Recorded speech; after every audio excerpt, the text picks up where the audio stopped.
Eu tenho um desafio a você. Eu desafio você a não pensar num urso polar.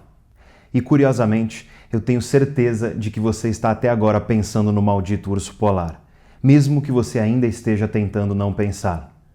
Quando você está na sacada de um prédio muito alto, ou na beira de um precipício, por exemplo, já percebeu que surgem pensamentos na sua cabeça imaginando como seria pular?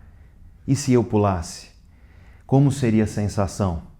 Ou então, quando você está numa situação muito séria, uma reunião de trabalho, ou uma entrevista de emprego, ou um jantar com pessoas sérias, já percebeu que vem à sua cabeça pensamentos imaginando como seria se você gritasse alguma bizarrice, algum palavrão, xingamento ou alguma coisa totalmente inapropriada?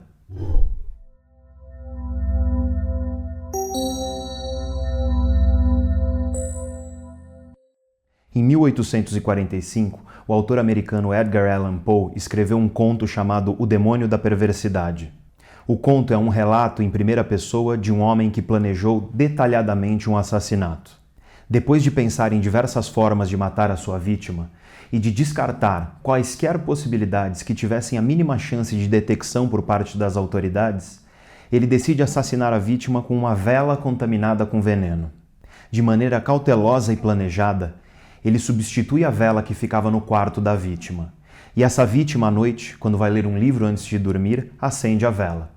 Na manhã seguinte, as autoridades descobrem o corpo e deduzem que a pessoa havia morrido de causas naturais durante o sono. Ou seja, foi o assassinato perfeito.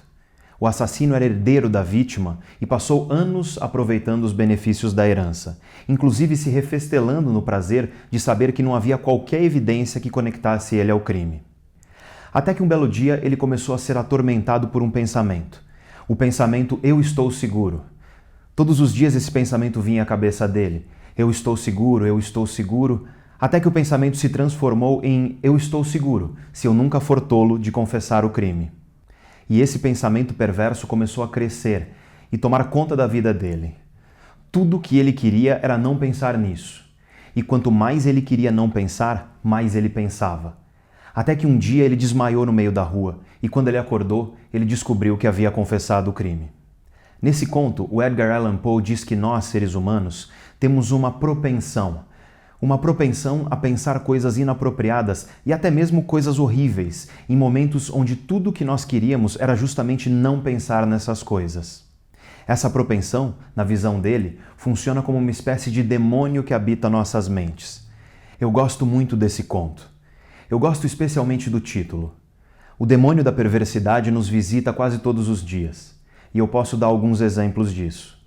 Quando você está na sacada de um prédio muito alto, ou na beira de um precipício, por exemplo, já percebeu que surgem pensamentos na sua cabeça imaginando como seria pular? E se eu pulasse? Como seria a sensação? Ou então, quando você está numa situação muito séria, uma reunião de trabalho, ou uma entrevista de emprego, ou um jantar com pessoas sérias, já percebeu que vem à sua cabeça pensamentos imaginando como seria se você gritasse alguma bizarrice, algum palavrão, xingamento ou alguma coisa totalmente inapropriada? A última coisa que você quer é pular da sacada ou falar besteira em um momento sério. Mas parece que quanto mais você se esforça para não pensar essas coisas, mais essas coisas se tornam presentes na sua cabeça. O urso polar ganha força, o demônio da perversidade ganha espaço. Fique tranquilo, isso acontece com a maioria das pessoas. Muitos alunos meus já me procuraram achando que eles eram secretamente psicopatas ou que eles tinham algum distúrbio psiquiátrico. Como nós veremos adiante, pessoas depressivas têm uma maior propensão a isso, mas esse é um processo que pode acontecer com todas as pessoas. E por que isso tudo acontece? Qual é a explicação científica desse processo? O grande pioneiro no estudo desse processo foi o psicólogo americano Daniel Wagner. Ele deu um nome muito apropriado ao processo que faz o demônio da perversidade invadir os nossos pensamentos: teoria do processo irônico. Afinal, nada mais irônico do que você ficar obcecado justamente por aquilo em que você está tentando não pensar. E para entender esse processo, você precisa compreender um conceito muito importante nas ciências da mente: o conceito de metacognição. De maneira geral, nós chamamos de cognição todas as formas de pensamento e compreensão, tais como a percepção, a memória, os julgamentos e as tomadas de decisão, por exemplo. A metacognição é o processo de pensamento sobre o pensamento. Ou seja, um processo metacognitivo é o processo onde o objeto do pensamento é o próprio pensamento. É o ato de pensar sobre o que nós estamos pensando. A metacognição é muito importante. É ela que permite que nós percebamos quando nós estamos sendo injustos, por exemplo. Nós só percebemos que estamos sendo injustos porque somos capazes de pensar a respeito dos nossos próprios julgamentos morais. Outro exemplo da utilidade desse processo é quando nós pensamos sobre os nossos sentimentos. Quando nós estamos apaixonados ou tristes, por exemplo, e pensamos sobre o sentimento para planejar uma ação mais adequada a partir dali. Se você parar para pensar por um instante, sem a metacognição não haveria filosofia, não haveria ciência, não haveria evolução do conhecimento humano. Aliás, sem metacognição, você não estaria agora pensando em tudo isso que eu estou falando e verificando na sua cabeça se isso tudo faz sentido ou não. Mas, além disso tudo, os processos metacognitivos têm uma função que é automática e muito importante. A função de garantir que os nossos objetivos sejam cumpridos.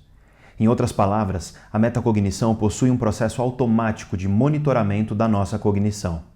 Ela monitora nossos pensamentos e nossas memórias, por exemplo, para verificar se os nossos objetivos estão sendo ou já foram cumpridos. Eu vou dar um exemplo prático de quando esse processo é saudável. Quando você planeja chegar meio-dia ao aeroporto. Esse é o seu objetivo. Sua metacognição vai monitorar sua cognição. Por exemplo, vai verificar nos seus pensamentos e na sua memória se você já fez as malas, se você já fez o check-in, se você pegou os documentos e por aí vai. Tudo isso ocorre dentro da sua cabeça. Grande parte desse processo ocorre automaticamente, ainda que parte dele seja um esforço seu. No fundo, o que sua metacognição está fazendo é monitorando se o seu objetivo, chegar ao aeroporto meio-dia, está sendo ou já foi cumprido. Como todo bom sistema de monitoramento, ele vai funcionar como um antivírus. Se uma anomalia é encontrada, ela é estampada com grande intensidade nos nossos pensamentos. Por exemplo, se você perceber que esqueceu de fazer sua mala e que isso irá te atrasar, esse pensamento vai ganhar muita força na sua cabeça e você não vai conseguir se desvencilhar dele até que você resolva o problema. Com isso, você está garantindo, ou pelo menos aumentando a probabilidade de cumprir o seu objetivo, que é chegar ao meio-dia no aeroporto. E eis aí o problema. Esse processo é ótimo para garantir a maior parte dos nossos objetivos, mas ele é péssimo quando o nosso objetivo é parar de pensar sobre algo.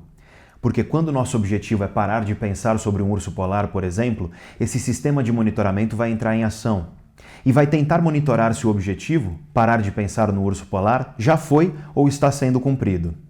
E toda vez que ele verificar que você ainda não parou de pensar em um urso polar, ele vai fazer como o antivírus, estampar de maneira gritante nos seus pensamentos: você ainda está pensando em um urso polar.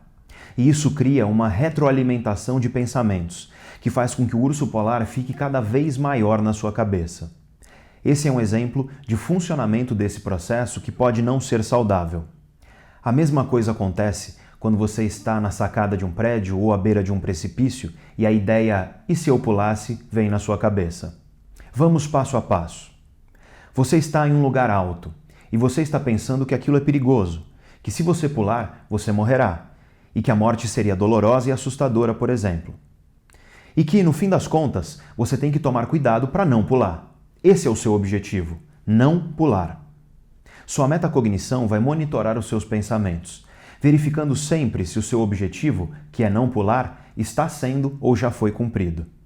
E é aí que surge um pensamento: e se eu pulasse? Esse pensamento é fruto de um sistema de monitoramento que está garantindo justamente que você não pule. Afinal, pensar "e se eu pulasse?" é um ótimo jeito de garantir que você não pule, porque isso é pensar nas consequências ruins do que seria pular. Mas quando essa ideia surge, quando a ideia de pular surge, você começa a querer não pensar mais nisso. E aí o sistema de monitoramento detecta que você ainda está pensando e o pensamento vai ganhando cada vez mais força, quanto mais você deseja que ele desapareça.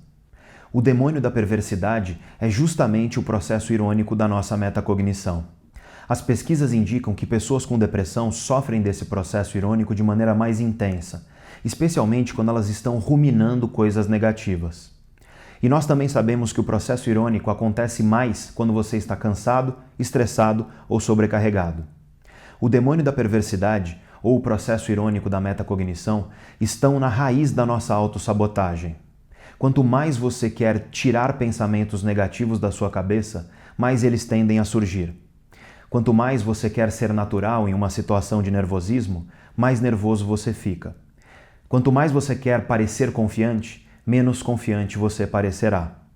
Aparentemente, em algumas circunstâncias, a melhor coisa que nós fazemos é deixar que as coisas fluam naturalmente. Para ler mais sobre isso, eu recomendo obviamente o livro do Daniel Wegner, White Bears and Other Unwanted Thoughts. Você pode também ler um artigo sobre esse assunto. Eu vou colocar o link na descrição do vídeo. Infelizmente, os textos do Wegner não têm tradução para o português. Como sempre, você encontra essas e outras referências na descrição do nosso vídeo, junto com um link para os nossos cursos, caso você queira aprofundar seu conhecimento sobre as relações entre mente, cérebro e comportamento.